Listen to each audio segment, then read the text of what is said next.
Monsieur Nestor, bonjour. Bonjour, monsieur les journalistes.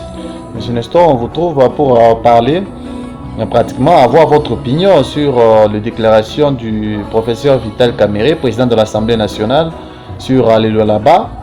Vous avez suivi, c'était à Kinshasa. Vous avez une opinion sur tout ce qu'il a dit en rapport avec la province du Lualaba. Parmi ce qu'il a dit, le Lualaba ne peut pas se plaindre parce que le Lualaba a presque tout, mais il se fait que les projets ne sont pas fiables. Oui, personnellement, on disait que depuis longtemps, c'était ça notre lutte, notre champ de bataille.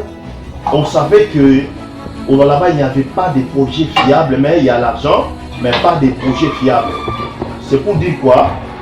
Aujourd'hui, regardez quand le député national de la province de là-bas, il a relevé le problème des RN39. Dans le passé, on nous chantait que la route RN39 était praticable. Aujourd'hui, vous nous donnez raison quand on disait que cette route n'est pas praticable. Vous nous donnez raison quand on disait que cette route n'est pas fiable parce que c'est une route qui relie pratiquement 4 territoires, entre autres Kapanga, Sandoa, Lubudi, Kapanga, Sandoa, nous avons Muchacha, nous avons aussi du côté Kasaji et Dilolo. Et Dilolo plutôt. Maintenant, quand vous regardez l'état de cette route, c'est vraiment pitoyable. Et aujourd'hui, on se rend compte que nous, on avait raison et que ceux qui nous dirigeaient dans le passé avaient tort. Parce que l'élite nationale a parlé que le gouvernement, au niveau central, bloque l'évolution de cette route. Et il a demandé que cette route soit dans la partie du gouvernement provincial. Le professeur Vital Kamerhe a relié le problème d'eau, la qualité d'eau là-bas. Nous disons une province pilote, on n'a même pas une station de pompage d'eau. La population est en train de consommer l'eau de forage. L'eau de forage n'est pas une eau potable. Pourquoi? Parce que les nappes aquifères qui sont tout près de la ville d'écologie sont polluées par les eaux de l'acide qui provient des usines métallurgiques qui entourent la ville d'écologie. Donc l'eau de la ville d'écologie, c'est une eau déjà qui est polluée. En l'occurrence, le gouvernement provincial devait user de sa sagesse pour créer une station de pompage d'eau afin que cette ville soit alimentée à une eau potable et une eau de bonne qualité. Vous vous rendez compte, nous parlons d'une province pilote, nous n'avons même pas une seule station de pompage d'eau. Et la population se livre à de l'eau sale, l'eau de forage.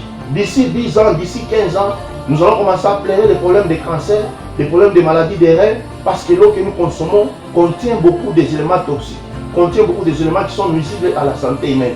L'eau de forage n'est pas potable. Regardez aujourd'hui la qualité des routes. Toutes les routes en dessert agricole, il n'y a aucune route qui est praticable.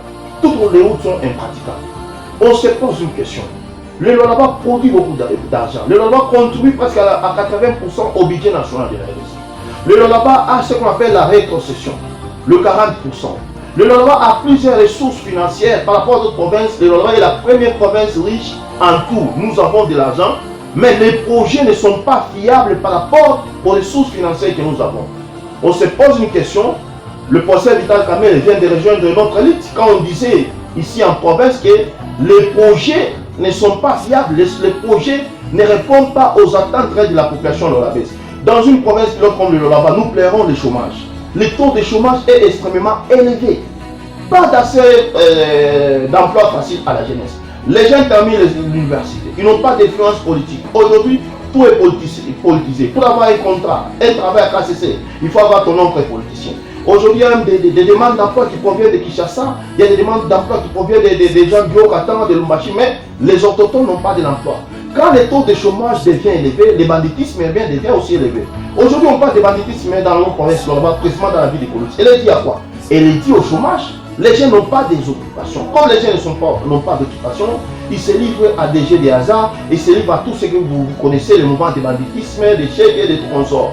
Tout ça, la cause principale, c'est le manque d'emploi. La cause principale, c'est le chômage. C'est vraiment une honte. Dans une province de quelques millions d'habitants, nous avons beaucoup d'entreprises, mais les autochtones n'ont pas d'accès facile, d'accès facile à l'emploi. Regardez nos routes ici qu'on nous a fait dans le passé. Certaines routes sont à usage unique. 6 mois après, la route elle est trouvée. Il y a des têtes d'érosion parce que dans plusieurs quartiers. Et tout ça, ce sont les défis que la province pouvait faire. Le Lualaba n'a pas droit à se plaindre. Le Lualaba a droit de présenter des résultats fiables. Je crois que dans ce nouveau quinquennat de Mme Fifi Massoura Saïmi, avec sagesse, avec intelligence, avec tout ce qui est comme stratégie, nous avons pris notre décision. Nous étant leader de la province de là-bas, d'accompagner Mme Fifi Masuka Sani dans la gestion de la chose publique pour son nouveau mandat, pourvu qu'à la fin qu'elle dise qu'elle était abandonnée par la jeunesse. On ne dit pas la jeunesse de l'Union sacrée, je parle au nom de toute la jeunesse de la province de là-bas, à qui nous nous dirigeons, à qui nous ont donné cette confiance pour les représenter, que dans ce gouvernement, nous voulons qu'il y ait la participation de la jeunesse, que nous sachions maman pour dire que Maka Jingila et Kwanze Koindeka, Yanze Koindeka. Tant pis. Si vous faites votre gouvernement et vous choisissez selon votre provenance et votre cercle de politique et vous nous mettez en l'écart, le pire est à venir, c'est vous-même. Nous sommes là, nous sommes du côté de la population. Même si quand nous allons travailler avec vous, nous travaillons pour le compte de la population. S'il y a des choses qui sont contraires à la volonté de la population, nous allons les dénoncer. Secteur agricole, on a un problème, voilà, on a un chambre, on a une province de l'autre. Secteur, il y a ma infrastructure, il y a une fiable à répondre à ma norme. Ma secteur a mis à poser ma problème. Voilà pourquoi le professeur Vital Kamerhe a dit que le là-bas n'a pas le droit de se plaindre parce qu'on a tout. On a tout, seulement on n'a pas le droit de se plaindre. Merci beaucoup, monsieur. Merci beaucoup.